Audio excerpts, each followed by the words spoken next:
¿Qué tal? Muy buenas noches. Aquí estamos una vez más compartiendo con ustedes Sin Fronteras en la pantalla de TV Ciudad junto a Maite Sarasola. ¿Cómo le va?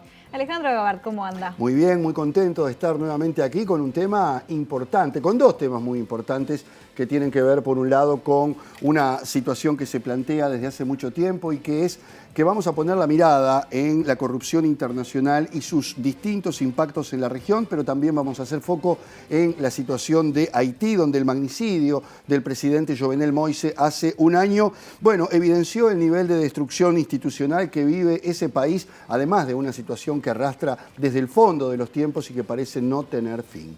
Y cerquita de Haití, en Panamá, comenzó el lunes 12 a escribirse un nuevo capítulo del mega caso Odebrecht. En este caso se dio inicio a la audiencia preliminar de este caso que, bueno, dará que hablar y que involucra, como ya sabemos, a tantísimos políticos, partidos políticos, agentes estatales y de todo. Así que, bueno, en eso también nos vamos a estar metiendo hoy en Sin Fronteras.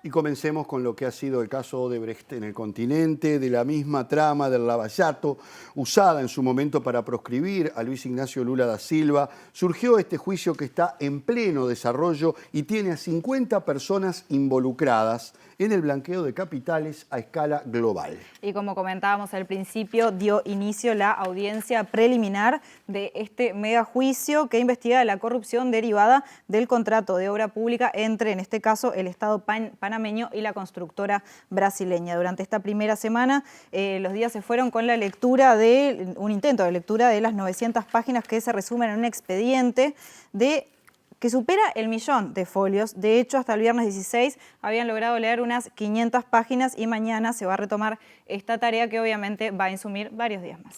En la vista fiscal, el nombre de Uruguay aparece 56 veces como país y en referencia a la nacionalidad de las personas involucradas, mientras que los 3 uruguayos enjuiciados y sus vínculos con la trama de lavado también ocupan varias páginas del documento. Hablamos de Juan Mutio, de Andrés Betingo Sanguinetti, hermano del expresidente Julio María Sanguinetti, y Maya Chicurel, pareja del actual ministro de Educación y Cultura, Pablo da Silveira. Pero antes de adentrarnos en los detalles de este juicio, que como ya decía Jano, involucra a personas también de nuestro país, vamos a hacer un breve repaso de qué trata esta mea causa, este mea juicio, y qué rol tuvo justamente esta empresa que está en la parte central de la corrupción en América Latina.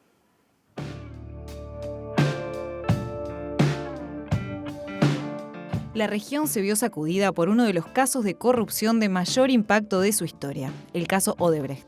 Se denuncian pagos por casi 790 millones de dólares para obtener contratos en más de 10 países a lo largo de 15 años.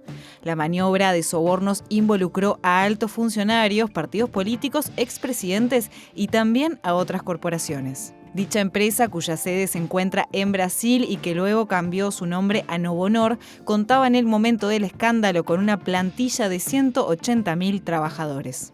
El origen de las investigaciones se vincula a las denuncias del caso de Lava-Jato en Brasil, que dejó al descubierto una compleja red de sobornos por parte de la empresa Odebrecht a políticos para poder obtener contratos en Petrobras. Se descubrió que la empresa tenía incluso una oficina que se encargaba de gestionar estos pagos. El 21 de diciembre de 2016, el Departamento de Justicia de Estados Unidos reveló documentos sobre los presuntos sobornos que fueron asociados a más de 100 proyectos en países como Angola, Argentina, Brasil, Colombia, República Dominicana, Ecuador, Guatemala, México, Panamá, Perú y Venezuela. La empresa llegó a varios acuerdos en los que declaraba su responsabilidad en los sobornos y acordaba brindar información de los mismos a cambio de que se redujeran las sanciones monetarias. El pasado lunes 12 de septiembre comenzó en Panamá la audiencia preliminar del caso Odebrecht por cargos de blanqueo de capitales provenientes de la adjudicación de obras públicas. Los 50 imputados, 49 personas y una empresa, comenzaron a brindar declaraciones. Dicha audiencia se extenderá hasta el próximo 30 de septiembre. Hay 3 uruguayos investigados en este caso por presunto blanqueo de capitales. Se trata de Maya Chicurel, Andrés Sanguinetti y Juan Francisco Mutio.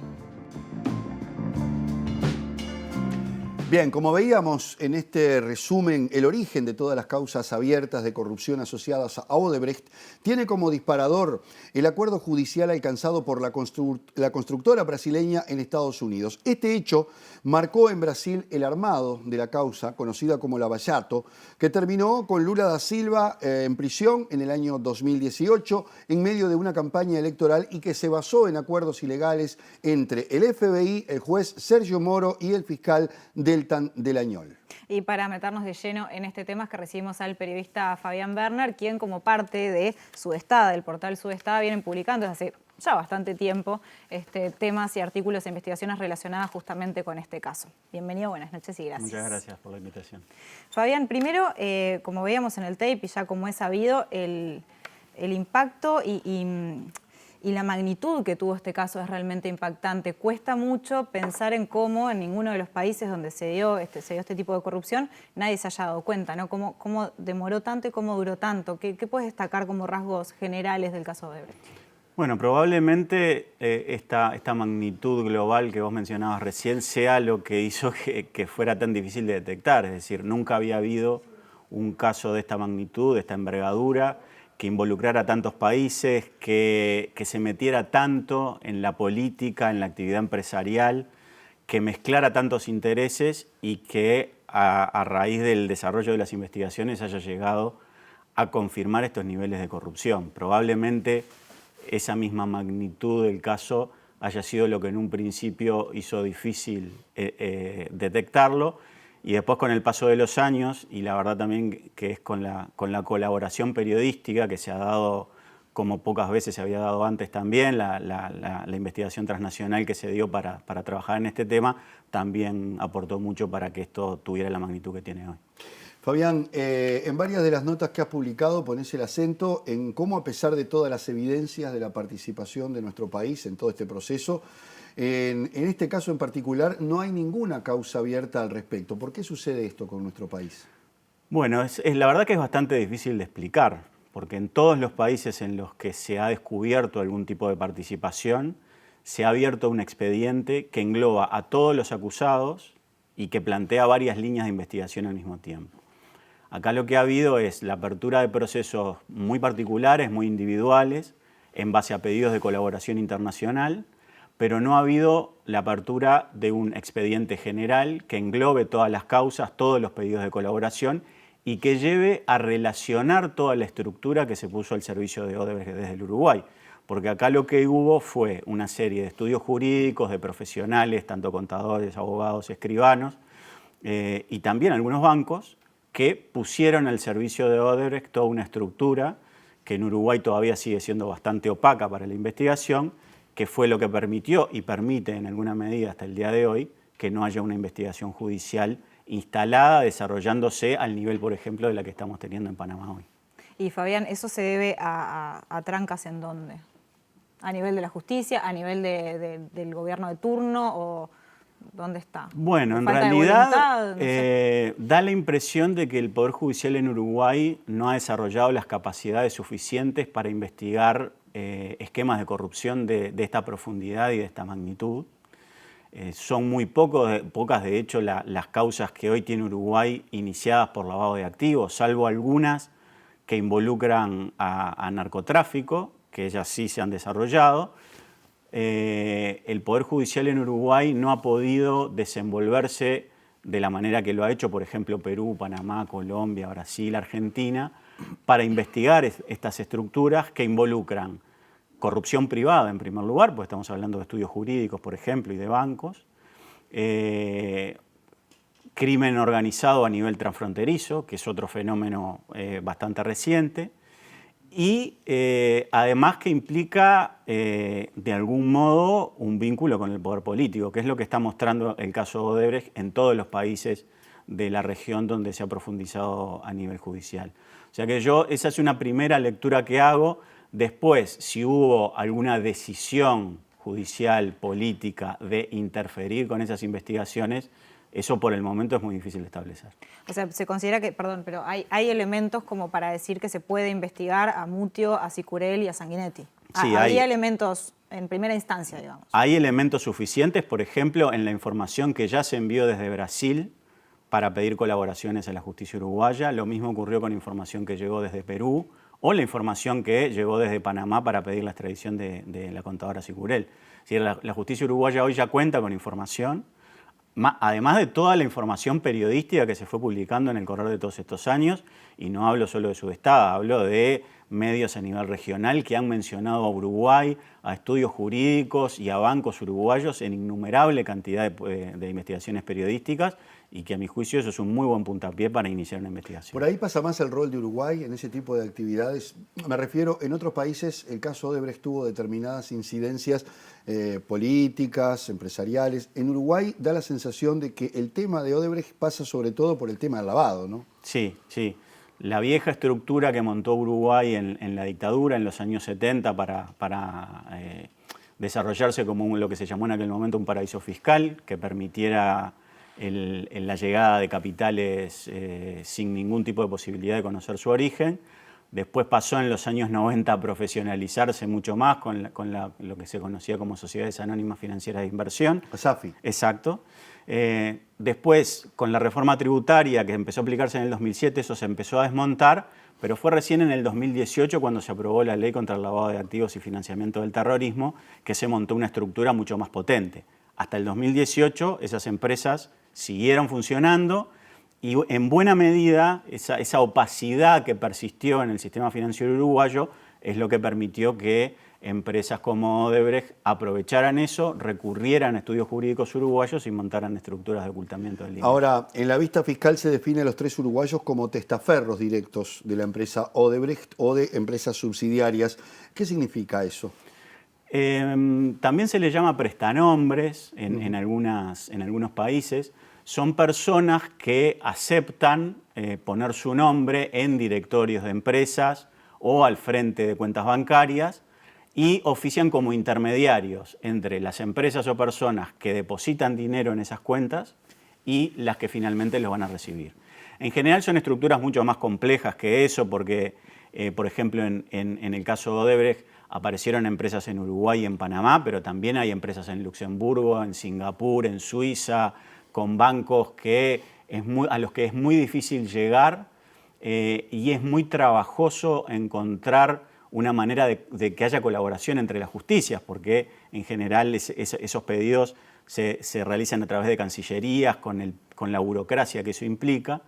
Entonces, estos sistemas que se montaron, que demoró tanto tiempo en montar Odebrecht para el lavado de dinero, en Uruguay tuvo un lugar que yo diría naturalmente hospitalario para ocultar toda esta estructura y todo ese camino opaco del dinero que recién ahora, gracias a investigaciones cruzadas en los poderes judiciales, se está empezando a conocer. Y el hecho de que haya dado inicio el lunes 12 esta audiencia preliminar, ¿te parece? Es una cuestión de opinión, pero que puede llegar a mover alguna pieza, por ejemplo, respecto a que se investigue desde acá estos 3 uruguayos, teniendo en cuenta de que hay más visibilidad a nivel internacional, que Uruguay, de saber que no se está investigando, nos puede dejar como un poquito en Orsay? ¿Te parece que puede mover algo o no? Bueno, sería deseable que sí lo moviera. Una de las posibilidades que existen luego de que la justicia panameña empiece a transitar la etapa del proceso judicial es que empiecen a llegar nuevos pedidos de colaboración de la justicia panameña, eventualmente nuevos pedidos de extradición también, y en esos pedidos inevitablemente tiene que haber información que justifique el pedido de colaboración o el pedido de extradición. Creo que esos son insumos importantes que debería valorar la justicia uruguaya para definir el inicio de un proceso judicial, porque además en la vista fiscal que se está leyendo por estos días en Panamá aparecen otros nombres de otros estudios jurídicos, nombres de bancos, también uruguayos. Entonces, hay mucha tela para cortar todavía que no se ha investigado. O sea que pueden surgir nuevos nombres también. Exactamente. Y que necesariamente deberían investigarse en Uruguay, más allá de lo que se resuelva, por ejemplo, en este caso en Panamá. Recordemos que hay una investigación en curso muy potente también en Perú. Hay otros países como Colombia que tienen sus procesos judiciales iniciados también, y donde ya se han conocido noticias de que hay uruguayos involucrados. Por ejemplo, en su momento se llegó a hablar de pedido de extradición de Colombia para Andrés Sanguinetti también. Es decir, como decía antes, al ser una red transnacional de colaboración para el lavado de dinero, inevitablemente, si esos procesos judiciales avanzan, van a requerir información, colaboración de la justicia uruguaya, y eso contiene información muy relevante que puede dar o debería dar pie a un inicio procesal en Uruguay. Teniendo en cuenta la magnitud del caso dentro de cada país a nivel nacional, pero también a nivel internacional, ¿esto es una cuestión de largo aliento, por ejemplo, por la cantidad de personas involucradas? Digo, debe ser extremadamente complejo. Sí, son investigaciones judiciales que llevan muchos años. En los países donde se ha tomado esto seriamente, incluso donde se han designado fiscales especiales para investigar estas causas, son juicios que llevan 6 o 7 años de desarrollo, que además se inicia con una hipótesis de trabajo y a medida que se va investigando van surgiendo nuevos nombres, nuevas conexiones, nuevas empresas, nuevos bancos. Es decir, son estructuras muy complejas. Recordemos que esta gente tiene a su disposición prácticamente todo el dinero que quiera para montar esas estructuras, para contratar consultorías, no solo para ocultar el origen del dinero, sino para asesorarlos sobre cómo proceder en caso de que los poderes judiciales empiecen a actuar en su contra. Entonces, estamos hablando de países con masas presupuestales acotadas para enfrentar grandes estructuras mafiosas de lavado de dinero. O sea, es complicado, pero desde el momento que se inicia un proceso judicial es esperable que dure varios años. Fabián, recién hablabas del trabajo colectivo de los periodistas y hablabas también de la transnacionalidad de este fenómeno que también sorprendió por esa característica. Hablamos de transnacionales del crimen. ¿Se puede decir, con mejores intenciones, de una transnacionalidad del periodismo también, en este caso de investigación, que les ha permitido a ustedes poder llegar a lugares donde de otra manera sería imposible si no es por los periodistas locales? Sí, esa colaboración transfronteriza es lo que hizo posible esta investigación, por lo menos en nuestro caso y en el caso de muchísimos medios. Estamos hablando en muchos casos de medios digitales, medios independientes 100%, para los cuales sería imposible viajar, en este caso a Panamá, por ejemplo, para conseguir un expediente. A la inversa pasa lo mismo, ¿no? Nosotros hemos colaborado con un gran número de medios y de periodistas de otros países que han requerido información de Uruguay, donde además existe el obstáculo adicional de que es un país muy opaco en materia de acceso a la información. Es muy difícil acceder a información de las empresas en Uruguay y eso hace prácticamente indispensable que se tenga periodistas de investigación más o menos especializados en la materia para colaborar. Por eso decía antes que las investigaciones periodísticas que se han publicado hasta ahora, desde 2016-17 para acá, son un insumo importante. En muchos países han sido el inicio de las investigaciones judiciales, han ido a declarar periodistas, han aportado la información que pudieron conseguir. Y me parece que esa es una muy buena forma también de pensar las investigaciones sobre otros temas, por ejemplo, algo de lo que ustedes han hablado tanto, que es de la migración. Las mafias que operan para la trata de personas son obviamente también transfronterizas y esos son fenómenos que también el periodismo ha logrado investigar mediante esta colaboración. Muy bien. Muy bien. Una cortita nomás, pero de estos 3 uruguayos que mencionábamos, Mutio, Sicurel y Sanguinetti, ¿están tomando estrategias diferentes en el caso? Da la impresión que sí. En esta audiencia Mutio se hizo presente en la audiencia a través de la plataforma Zoom, Sanguinetti y Sicurel no lo hicieron, tienen abogados designados los 3, pero Sicurel y Sanguinetti trataron de meter lo que se llama una incidencia, que es el pedido, en el caso de Sanguinetti, por ejemplo, de suspender la audiencia. Mutio no lo hizo. Por el momento da la impresión de que no hay una coordinación de estrategias, que cada uno va por su lado, pero habrá que ver si una vez que se termine la lectura de la vista fiscal y empiecen las alegaciones, eso se mantiene igual o cambia. La complicación de uno puede involucrar a los demás también. Obviamente, si uno habla puede complicarse la situación de los demás. Fabián Bernal, muchísimas gracias, un gusto tenerte en Sin Fronteras. Gracias a ustedes. Muy bien, llegamos al fin de este primer bloque de Sin Fronteras, quédense que ya volvemos.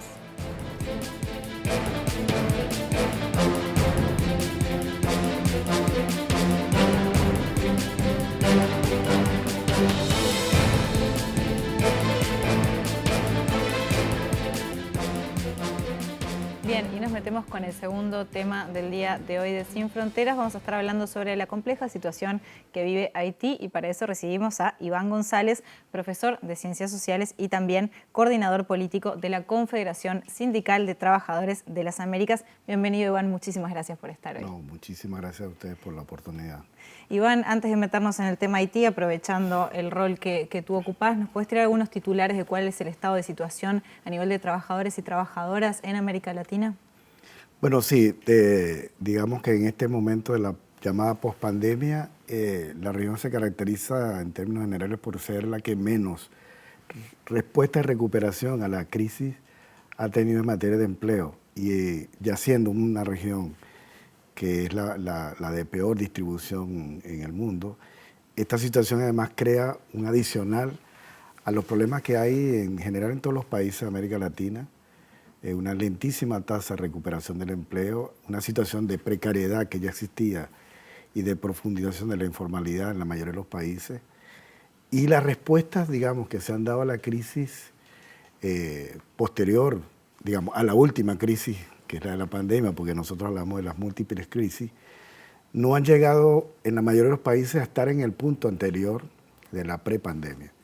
Entonces, es la región con menos recuperación del empleo, incluso que ha tardado más en medio de la pandemia a ubicarse en niveles mínimos de estabilidad y de aporte desde el punto de vista del trabajo a la dinámica de recuperación de la crisis, que no necesariamente era una situación que beneficiara a la población, pero digamos es la región más lenta en términos de respuesta. Y luego de eso, lo que ha pasado es que a la crisis de la pandemia, la respuesta de la mayoría de los gobiernos de la región, por lo menos los que hasta ahora están en el poder, que son gobiernos más conservadores, que tomaron medidas de ajuste fiscal y de restricción de la cuestión de los derechos en punto de vista laboral, son menos. Entonces, infelizmente, en términos laborales y en términos del ejercicio de derechos de la libertad sindical, la negociación colectiva, también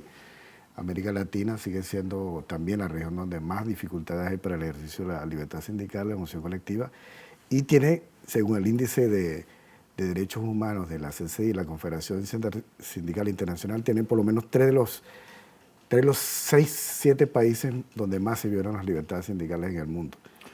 Iván, si hablamos del mundo del trabajo en Haití, no lo podemos desligar de la situación de Haití. Por eso nos vamos a detener, porque en esta actividad tú has recorrido muchísimos países y también has tenido una presencia importante en un país que lo deberíamos sacar de todo este contexto general por sus características, por lo que está viviendo.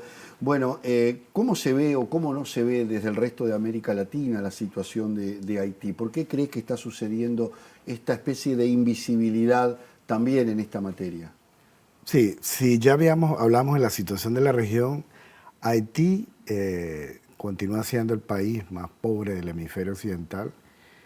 Eso en términos laborales, digamos, de situación del empleo. Haití apenas, en términos de empleo legal, y ese es un término bastante que se aplica en Haití, no formal, el 10% de la población económicamente activa está vinculada a actividades legales de empleo. Que no quiere decir que sean empleos formales, son empleos informales, precarios, la mayoría de ellos, pero son legales. Es decir, el resto de la actividad gira en términos de actividades no reconocidas formalmente como legales. Y es... O sea, el 90% de los restantes trabajadores. Sobrevive de forma muy, muy difícil. El 74% de la población económicamente activa, digamos, la población haitiana está por debajo de los límites de la pobreza, 54% en pobreza extrema. Es decir, es un país realmente en una situación ya anterior crítica.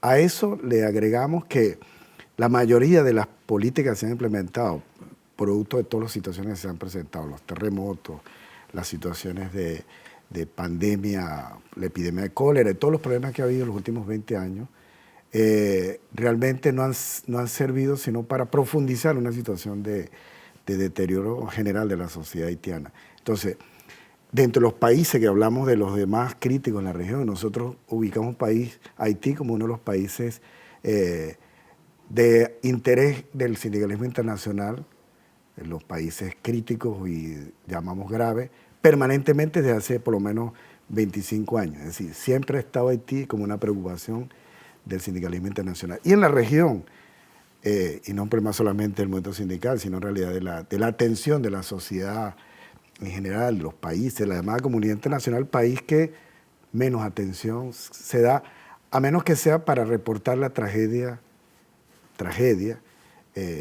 que vive, que no es solamente una razón de orden, que dicen a un país que le cayeron todos los males, no. Hay una explicación de esa situación de un país como Haití, con una herencia, con una historia riquísima, muy importante. La primera nación independiente después de los Estados Unidos, una revolución de esclavos que derrotó al Imperio francés y que hasta hoy paga las consecuencias de haber sido un mal ejemplo, ¿no? Un faro de la libertad. Se convirtió ahora en el país más miserable en términos de la región y del mundo. Entonces, eso explica en parte lo que se vive ahora. No se explica solo por lo que pasó hace 20, 30 años, que ya es bastante, sino por su historia. Claro, cuando decía un mal ejemplo, naturalmente me refería a que era un mal ejemplo para los intereses de las potencias, que un país con esas características no solamente se hubiera liberado, sino que pudiera desarrollar su camino propio. Ahora, ¿cuánto tiene que ver la agenda de intervención de las potencias en todo esto, Iván? Digamos, Haití, desde que se independizó, su revolución y su independencia de Francia, hace ya 218 años, quedó con esa victoria y esa derrota del Imperio francés le implicó una deuda inmensa con Francia, que impidió ciertamente que un país independiente pudiera ser independiente de verdad. Nunca tuvo condiciones para tener una actividad que le permitiera desarrollarse. Y esa herencia colonial, digamos, deuda, de dependencia y de ataque y de subjugamiento de parte de las colonias europeas, que después fueron desplazadas por el imperialismo estadounidense, fue una transferencia de las colonias europeas, Francia, a Estados Unidos para dominar hasta hoy Haití. Entonces estamos hablando de que uno de los primeros países donde se aplicó la doctrina Monroe fue en Haití. Nunca le permitieron, tanto que siempre ha sido presencia militar, intervenciones militares, golpes apoyados o directamente con intervenciones de los Estados Unidos. Incluso cuando Haití logró una respuesta de haberse liberado de la dictadura de los Duvalier, que fue de las cosas más sanguinarias, una régimen más oprobioso del continente. Papá y Baby Doc. Papá y Baby Doc, a inicios de los 80, fue muy poco el tiempo en que Haití pudo vivir en democracia. Y luego, de nuevo, militares, la herencia hasta hoy. Entonces, la inestabilidad y la situación de caos tiene que ver directamente con la presencia de los intereses extranjeros, de las potencias. Y las intervenciones humanitarias también. ¿En qué sentido eso? Porque lo que ha pasado es que muy pocas veces el propio pueblo haitiano ha tenido la oportunidad de él libremente escoger su camino. Siempre ha sido un país tutelado, siempre se ha dudado de la capacidad de la sociedad haitiana para expresar un proyecto propio de nación, y sea por razones directas en términos de intereses económicos o de lo que antes decíamos, de la influencia que tuvo Haití en un ideario independentista de la región, nunca fue permitido un desarrollo autónomo. Entonces, lo que ha pasado con las intervenciones humanitarias es que es un modelo que de alguna manera determina una relación de subserviencia, de dependencia del país donde se ocupa. Una cuestión paternalista. Paternalismo, que en este caso, porque no es que hay muchas intervenciones humanitarias, digamos, desde la creación de la Organización de las Naciones Unidas, operan misiones humanitarias, llamadas humanitarias en muchas partes del mundo, pero nunca a Haití se le ha permitido realmente que esas intervenciones tengan un plazo, una tarea y salen. Intervenciones humanitarias que muchas veces también vienen de la mano de presencias militares. Ah, bueno, sí. En territorio, hay ¿no? formas de formas. Si los cascos azules son una intervención humanitaria que es militar, en el caso de Haití, que fue muy cuestionada, que los países de América Latina, entre otros, Uruguay, Brasil y Argentina, estuvieron presentes ahí, Y porque después del fracaso de la intervención europea, de alguna manera los países de América Latina intervienen, pero reproducen la lógica de dominación y de subjugamiento. Tanto es así que los crímenes que se cometen con la MINUSTAH son las tropas brasileñas que participan de muchas de las masacres que se producen en el territorio haitiano. Y para hacer una digresión, los militares que ahora apoyan al gobierno Bolsonaro, muchos de ellos vienen de esas intervenciones.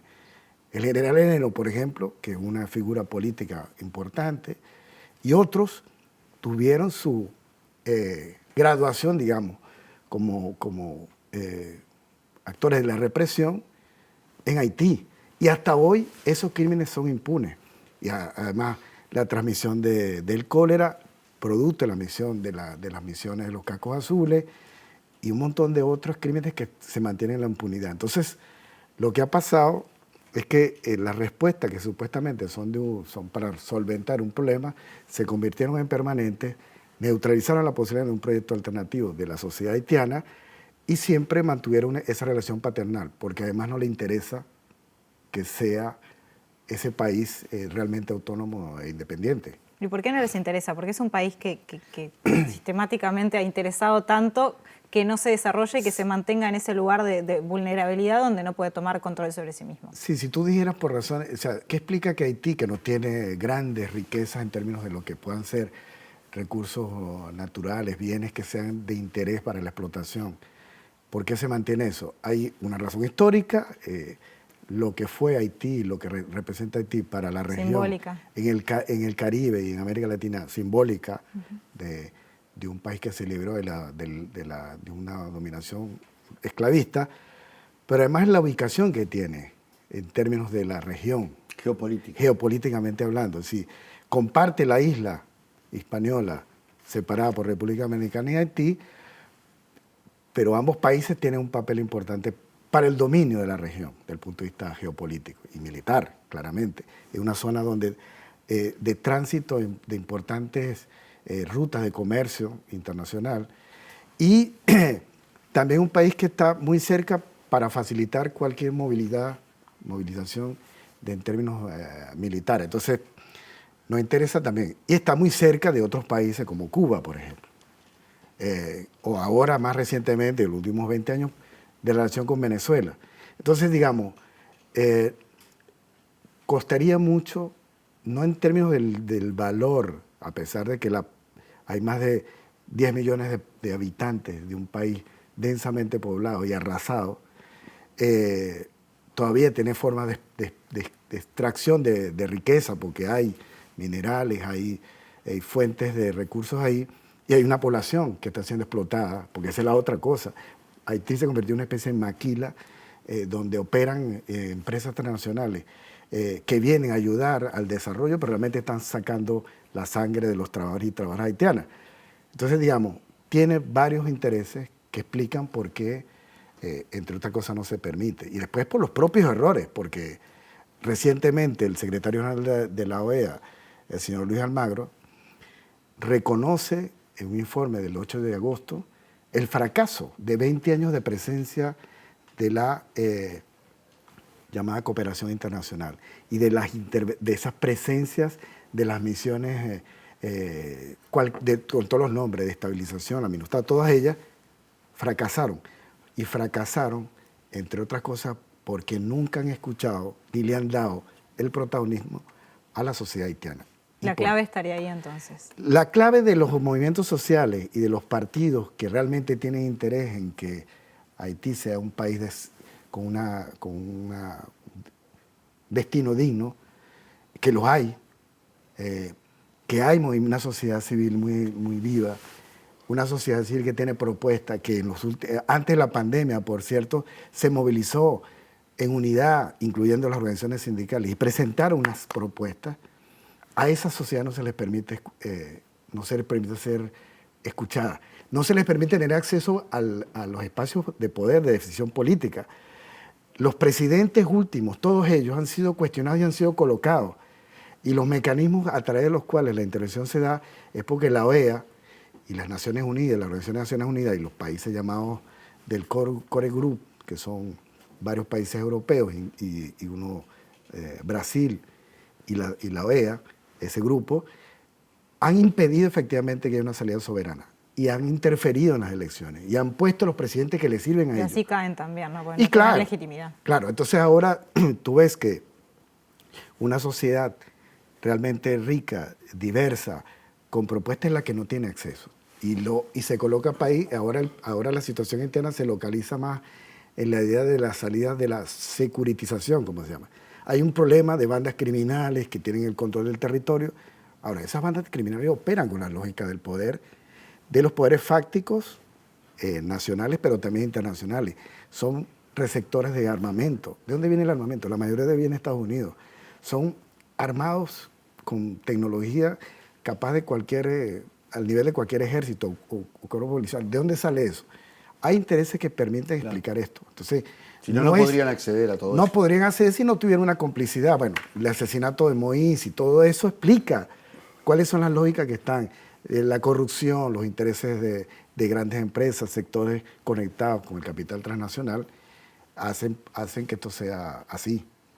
Iván González Alvarado, muchísimas gracias por esta primera introducción en el tema Haití. No, muchas gracias. Yo solamente un claro. minuto. Comentaba con Juan, con un compañero que me traía, que hay un cantor venezolano, o sea, Mauli Primera, que hace 40 años escribió una música que se llama La Noche del Jabalí, y es la historia de Haití, y explica por qué nosotros, América Latina, no vemos lo que pasa en Haití, si hay millones de hombres y mujeres luchando con luces y flores en las manos por la dignidad. Necesitamos mirar a Haití como parte de esta gran comunidad que somos América Latina y el Caribe. Iván, muchísimas gracias. Nosotros hacemos una pausa y en el último bloque nos vamos a meter con el coordinador del Comité Democrático Haitiano en Argentina, Henry Boisrolén, para seguir profundizando en la historia de este país.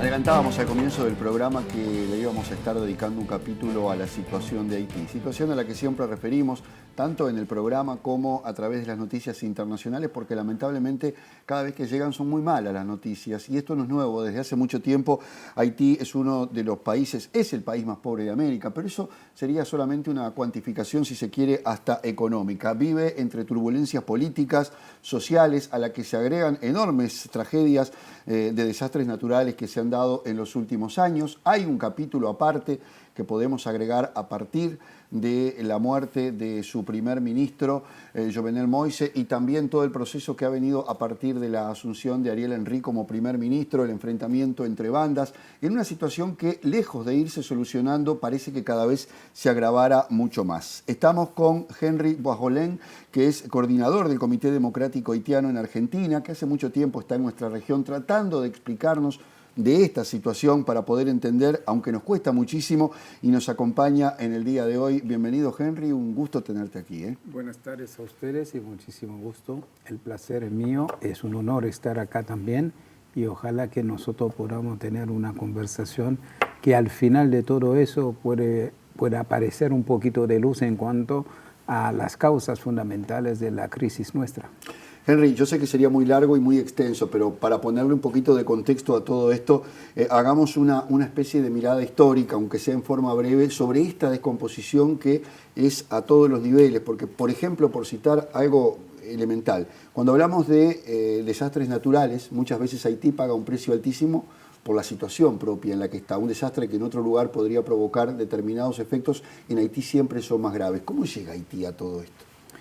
Bueno, resumir en tan pocos minutos, tratar de responder a tu pregunta no es cosa fácil. Pero en primer lugar había que decir qué es Haití. Haití es un país con una gran historia, la única revolución victoriosa en la historia. Lo que significó, de hecho, desde 1804, que hay un ensañamiento de las grandes potencias contra Haití. Eso en primer lugar. En segundo lugar, este país ha sufrido ataques permanentes y sobre todo la ocupación militar norteamericana que ha transformado en nuestro país desde 1915 a 1934, y eso sigue hasta hoy, en una perfecta neocolonia de ellos. La base explicativa del enorme empobrecimiento. No es que Haití sea el país más pobre, el país más empobrecido, en un primer lugar. Y es un pueblo con una gran historia de lucha también. Entonces hay que poner acento sobre esto. Lo que generalmente la gran prensa no habla es de la resistencia popular, a pesar de todas las dificultades, de todos los obstáculos, las tergiversaciones de nuestra historia, de nuestra cultura, el abandono a veces en el cual se encuentra el pueblo haitiano. Eso hay que tenerlo en cuenta. El otro elemento que hay que tener en cuenta, lo que vos acabas de decir, es cierto, la presencia de las bandas, todo eso, pero son cosas planificadas, no son producto del azar. Son cosas digitadas. La política del caos que se ha impuesto es para justamente evitar un cambio del sistema neocolonial, una victoria popular. A cada avance del pueblo en su lucha, evidentemente hay una respuesta feroz. Y en este momento, de que nosotros entendemos que se trata de un momento de descomposición del sistema neocolonial, que no ha sido puesto, cuyas estructuras no respondieron nunca a los intereses del pueblo haitiano, sino a otros intereses. Entonces, entre la crisis global del sistema capitalista, más la mediocridad de las clases dominantes haitianas, que no tienen nada que ver con los intereses nacionales, eso ha llevado a esta especie de impasse que nosotros estamos viendo y de crisis casi ininterrumpida de la formación de la sociedad haitiana. Y entonces hay responsables en primer término, las potencias que han puesto sus pies sobre el país, las clases dominantes haitianas responsables también de esto, y la lucha popular como respuesta a esto. Todavía no hemos podido encontrar el camino para revertir esto. Es un camino difícil, complejo, ¿no? Hay una asimetría en cuanto a correlación de fuerzas. Pero también nosotros tenemos plena confianza en la capacidad de resistencia y de lucha del pueblo haitiano, en sus organizaciones populares que muchísimas veces no aparecen en los grandes noticieros, pero que sí existen, que trabajan tanto a nivel rural como urbano, en el movimiento feminista, en el movimiento juvenil, etc. Nosotros tenemos plena confianza en esto. Es por ende que nosotros llamamos no a la ayuda, sino a la solidaridad, a la comprensión, como nosotros decimos siempre, como ayer estaba diciendo, nadie va a luchar por lo que no entiende, nadie va a morir por lo que no ama. Entonces el primer tema es poder entender claramente por qué está sucediendo eso. Y recién hablaste de desastres naturales. Nosotros preferimos decir fenómenos naturales como huracanes, terremotos, que en Haití provocan desastres por el sistema, las estructuras neocoloniales, porque como vos bien señalaste, esos fenómenos ocurren en otras partes y no tienen los mismos efectos trágicos. En 2010 nosotros tuvimos el terremoto que nos costó según ellos, 230,000 muertos. Creo que hubo muchísimo más. El mismo año, meses más después, un terremoto similar y más fuerte ocurrió en Chile y no pasó eso. Sí.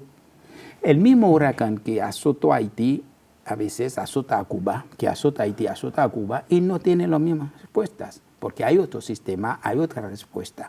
Entonces, estamos viendo que el tema no es castigo de la naturaleza o de nada por ese estilo. Es un problema político, social y geopolítico también. Porque no hay que olvidar el lugar de Haití, en el centro del Caribe, El país más próximo a Cuba, 77 kilómetros nos separan, el Canal de los Vientos. Compartimos la misma isla con la República Dominicana. Estamos a escasos minutos de vuelo de Jamaica y de Puerto Rico. Hay una parte del Mar Caribe donde está Venezuela, ahí está en línea directa a Haití. Sabiendo lo que es el Caribe en cuanto a flujo de mercancías hacia Estados Unidos, tráfico de armas, es un lugar clave.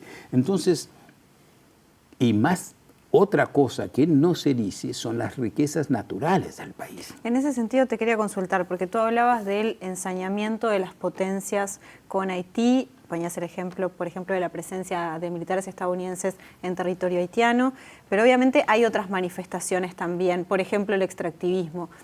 ¿Nos puedes contar más o menos cuáles son los ejes de esas manifestaciones, de este que se traduce en el neocolonialismo también, cómo ha ocurrido en Haití, también para comprender más del por qué? Eso desde la llegada de Colón. Es una isla que están extrayendo riquezas a mansalva. Ilustro con eso, porque si no sería demasiado largo.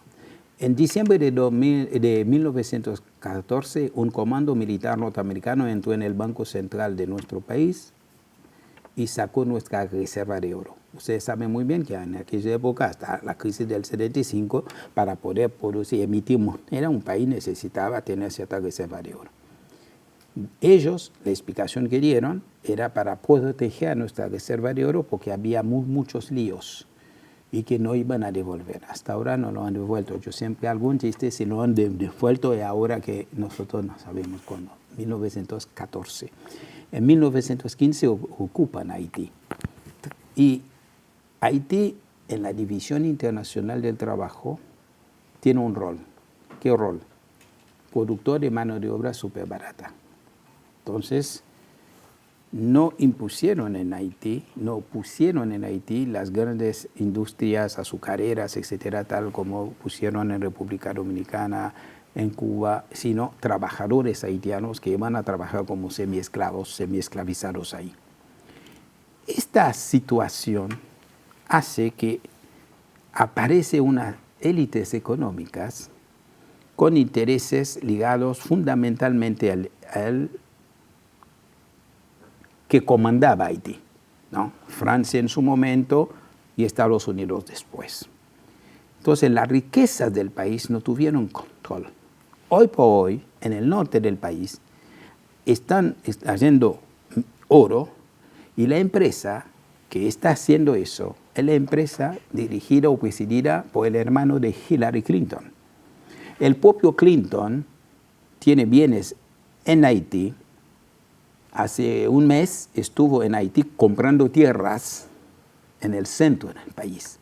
Después del terremoto, se formó una cosa que se llama CIR, CIRH, Comisión Interina para la Reconstrucción de Haití, y él, sin ser haitiano, lo que la Constitución haitiana no permite, pero más allá de esto, él fue copresidente de esta comisión. Y se ha resultado que se han robado más de 11.000 millones de dólares de esto. Antes de morir, el señor Jovenel Moïse, antes de ser asesinado, entregó centenares de miles de hectáreas a un gran empresario haitiano con nombre APED para producir elementos para la Coca-Cola, stevia, para la Coca-Cola. Entonces, uno a veces dice, Haití, bajo la dictadura de Duvalier, era conocido como primer país exportador de pelotas de béisbol.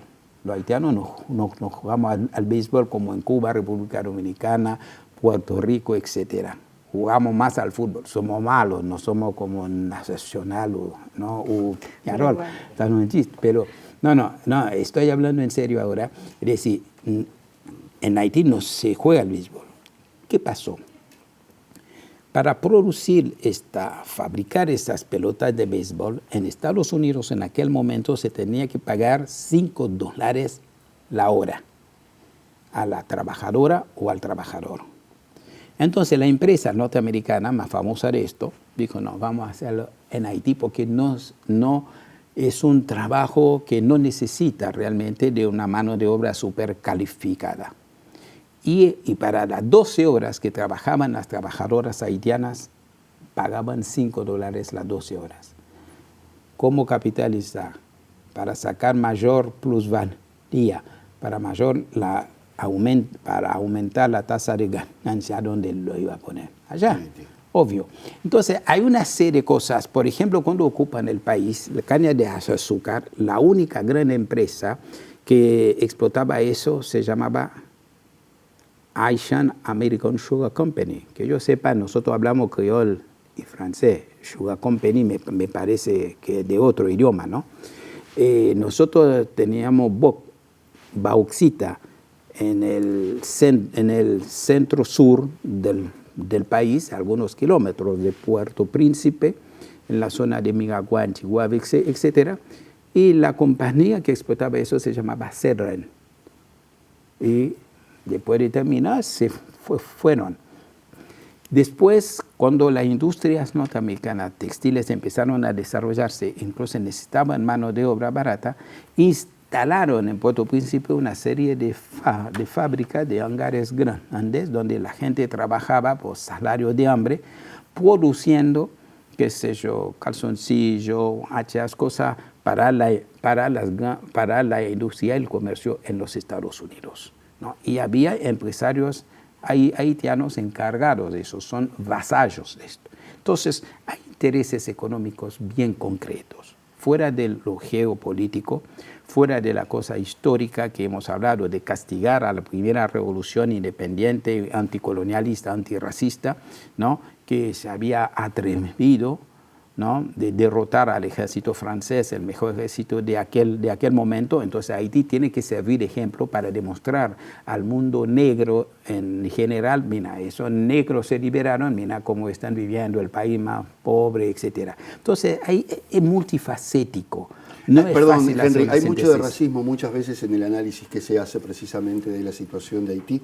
En ese marco de justamente tratar de mostrar eso que tú decís, de que no pueden porque en realidad tienen otro tipo de problemas, hay unas cuestiones culturales ahí que se tratan de imponer como una verdad justamente para explicar este fenómeno que por lo que estamos viendo también tiene muchos elementos de conveniencia para el capitalismo, ¿no? Por el estado de cosas que vive el propio Haití, pero hay un componente racista muy poderoso también allí. Bueno, nosotros sabemos muy bien que el racismo que estamos hablando es producto del colonialismo, se deriva del colonialismo, que para justificar la explotación de unos seres humanos sobre otros, inventaron biológicamente el concepto raza, que no tiene ningún asidero científico, es una construcción social, ¿no? Para poder justificar algo. Lo mismo que negro, blanco, verde, azul. No, existe a lo sumo la raza humana. Bueno, científicamente no tiene sentido, pero eso ha derivado también en prácticas, porque si vos, desde la base material de algo, para poder reproducir ese sistema, porque un sistema para poder existir necesita producir y reproducir sus condiciones de existencia, y las condiciones no se reproducen solamente desde el punto de vista material nada más, sino también acá y acá.